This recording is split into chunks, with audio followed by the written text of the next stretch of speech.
Olá a todos, Shalom! Sejam bem-vindos a mais um vídeo deste canal. Hoje vamos falar sobre teologia. Teologia com Cat.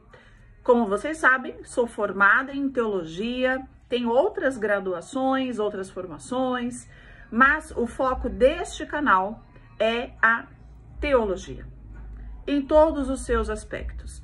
E hoje vamos tratar especificamente desta relação existente entre a teologia e a ciência.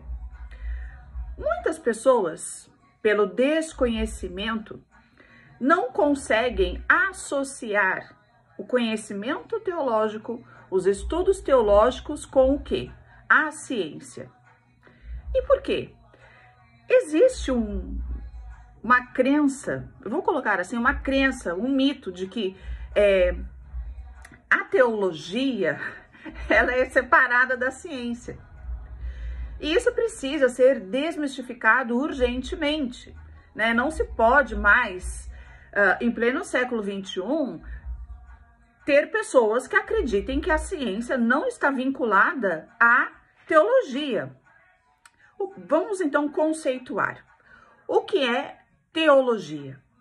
Teologia, né? Eu tenho theos, do grego, e logia. Theos significa o quê?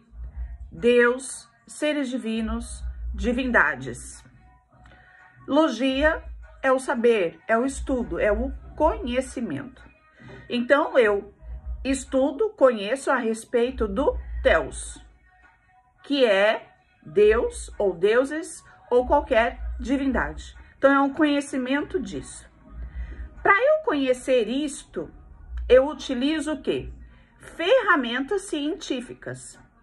Eu utilizo ferramentas de pesquisa. Eu utilizo ferramentas para descobrir o theos. Então, é o conhecimento do divino, do sagrado, de Deus ou dos deuses, de qualquer ser divino, né? Dentro de uma cultura, dentro de uma religião. Quem definiu o que vem a ser teologia foi Aristóteles. Então, o termo teologia, ele surge primeiramente por Aristóteles, que tem justamente esse significado. A ciência, o que é a ciência? A ciência é a investigação, é a busca, é o saber, é o conhecimento, é a pesquisa das coisas que são ou que existem. Dando esse conceito agora para vocês, para eu ter a teologia, o estudo do theos, do transcendente, eu preciso de ferramentas de conhecimento. Então, eu utilizo o quê? Ferramentas científicas. Então, a teologia, ela está totalmente ligada à ciência. Eu não tenho como desvincular teologia de ciência. Sem a ciência, eu não tenho teologia. Eu preciso das duas para que eu possa fazer teologia. Ao longo da história, então, teologia é o estudo do transcendente. Após o cristianismo, né, a gente vê que é desenvolvida uma teologia cristã. Por quê? Criou-se um método científico para se estudar a respeito de Cristo e de Deus, do Deus da Bíblia.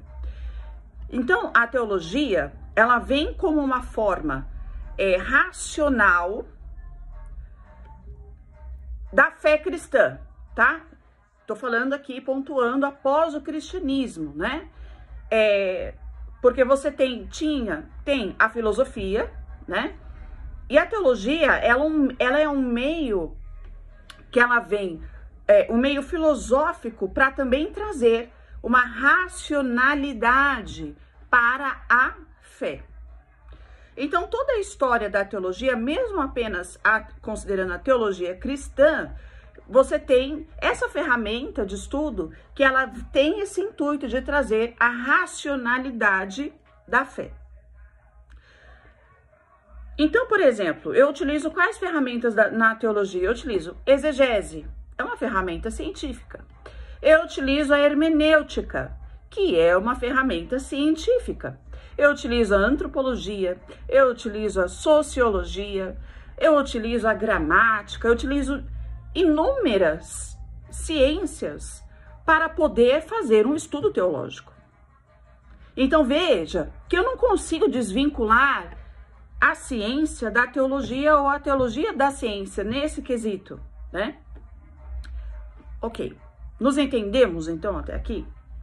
Mas o que acontece as pessoas às vezes elas entendem que a teologia é apenas fé ou estudo da fé. Isso é falta de conhecimento, né? Porque a teologia ela vai lidar com a relação, a busca do ser humano com o transcendente. Então ela vai lidar com o comportamento humano. Ela vai lidar com fatores históricos, culturais, científicos, arqueológicos. A teologia ela vai buscar todos esses conhecimentos, vai se utilizar. Hoje em dia a gente utiliza muito a arqueologia para buscar entender como que os nossos antepassados se relacionavam com o transcendente, como era essa relação, como era esse entendimento, como chegamos, por exemplo, no monoteísmo e assim por diante. Então, todas as ferramentas científicas, elas vão me ajudar a entender esta relação do ser humano, da humanidade com o transcendente. Que aí ele pode ter qualquer nome, né? Pode ser o deus hindu, ou os deuses, pode ser deuses pagãos, pode ser deuses canaítas, deus hebreu, o deus cristão, as religiões de origem afro e tudo. Na verdade, envolve esse relacionamento do ser humano com o transcendente, né? Estamos entendidos até aqui? Então, sem preconceitos. Vamos deixar os preconceitos de lado. A teologia, ela respeita a fé. Ela vai estudar esta relação do humano com o divino, né? A teologia cristã, por exemplo, ela tem a apologética. O que é a apologética? É a defesa da fé. Então, você faz aí uma teologia para defender uma fé. Enquanto que a teologia em si, ela tenta explicar, ela tenta trazer o conhecimento. E aí, surgem muitas lendas, muitos mitos, e com a internet, movimentos super antigos, questões totalmente descabidas, sem respaldo científico, sem respaldo teológico. Aí começa-se a dizer tudo isso também porque a polêmica, né, o contraditório gera muito debate, principalmente nos dias de hoje. E aí começam a surgir algumas atrocidades, né? Por exemplo, a teoria de terra plana, que é uma teoria super antiga, que algumas pessoas ainda mantinham, né? Desconsiderando Copérnico e tudo mais. E aí a internet fez essa teoria da conspiração ressurgir. Então hoje você tem os mestres da terra plana, né? Que é um absurdo por si só, porque você não tem base científica. Mas enfim, só tô aqui trazendo para vocês o que a internet tem trazido e que tem, assim, manchado, maculado também a verdadeira ciência, a verdadeira teologia. Existem aí conspirações, né, de que a respeito de Jesus, então, nem se fala, né? A ciência, a história, a arqueologia, os estudos teológicos, hermenêutica, exegese, deixou de existir.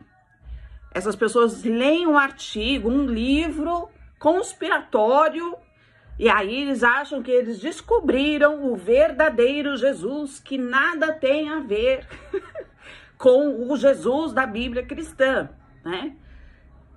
Quer dizer, esses não utilizam a ciência, né? Eles se baseiam em artigos de internet, em teorias conspiratórias, em nenhuma evidência, livros, referências tardias. Por exemplo, se basear na vida de Jesus através de livros agnósticos do século IV, do século III, com tanto material que temos, né, do primeiro, do segundo século, é absurdo.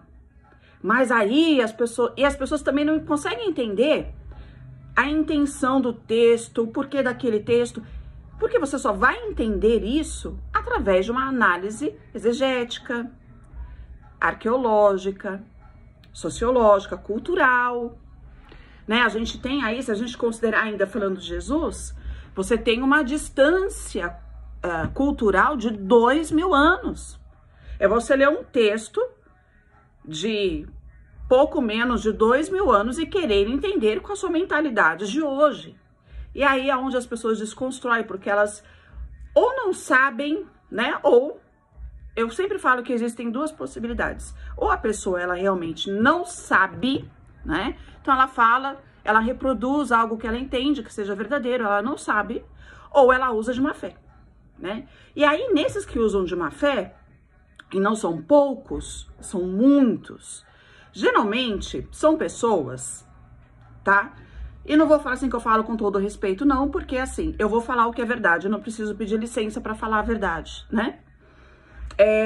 São pessoas, a maioria delas, que vêm do sistema, que se decepcionaram com o sistema, que já foram cristãos, já foram católicos, já frequentaram um monte de religiões, ou já foram cristãs, já foram coroinhas, pastor, sei lá.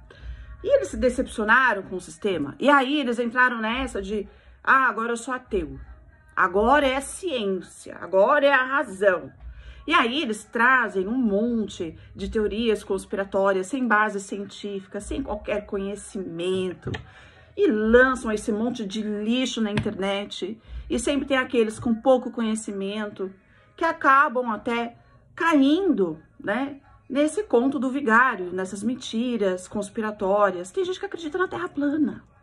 Então, assim, hoje em dia é possível tudo, né? Então, eu não preciso pedir licença para falar a verdade. Então, tem essas pessoas que agem, sim, de má fé, né?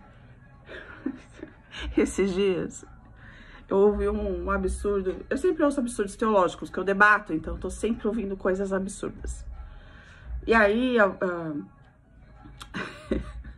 alguém disse, por exemplo, que a linhagem de Jesus só tinha prostitutas. E que a genealogia de Jesus, ela vem, na verdade, para achincalhar, né, com esse personagem e com o judaísmo. Porque Jesus, ele é um produto romano. Jesus, ele não tem origem pelos judeus. Olha, gente, é ateísmo com agnosticismo, tem um monte de ismo, só não tem logia, só não tem saber, só não tem ciência, só não tem conhecimento. Então, fica um alerta, né, para as pessoas. Teologia depende da ciência. Não existe teologia sem ciência. Coloque isso na sua cabeça a partir de hoje. Nunca mais você pense em teologia sem a ciência.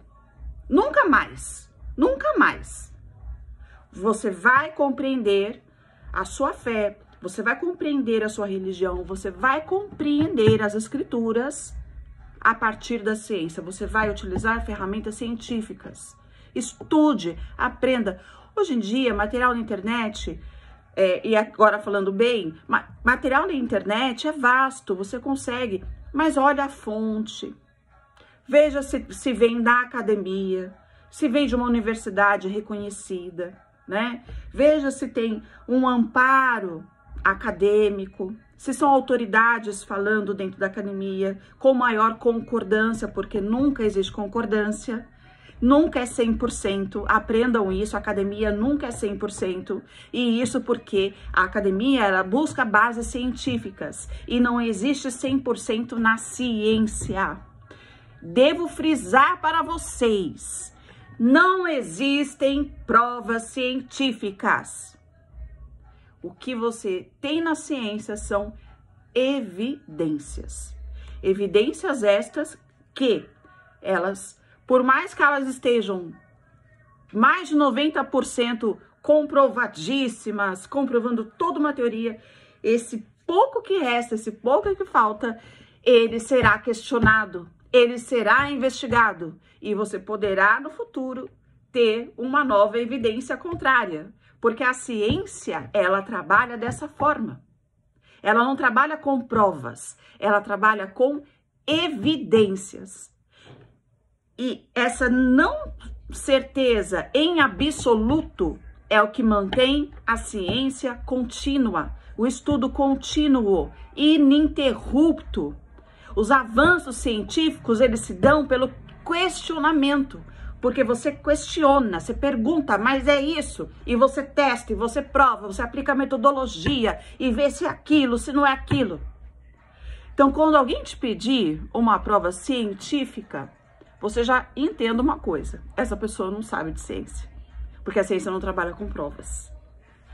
Existe um debate, né? A gente pode trazer artigos científicos, debater sobre tal tema, sobre tal coisa. A gente vai trabalhar, claro, como eu falei, pela maioria, que a maioria dos estudos dizem.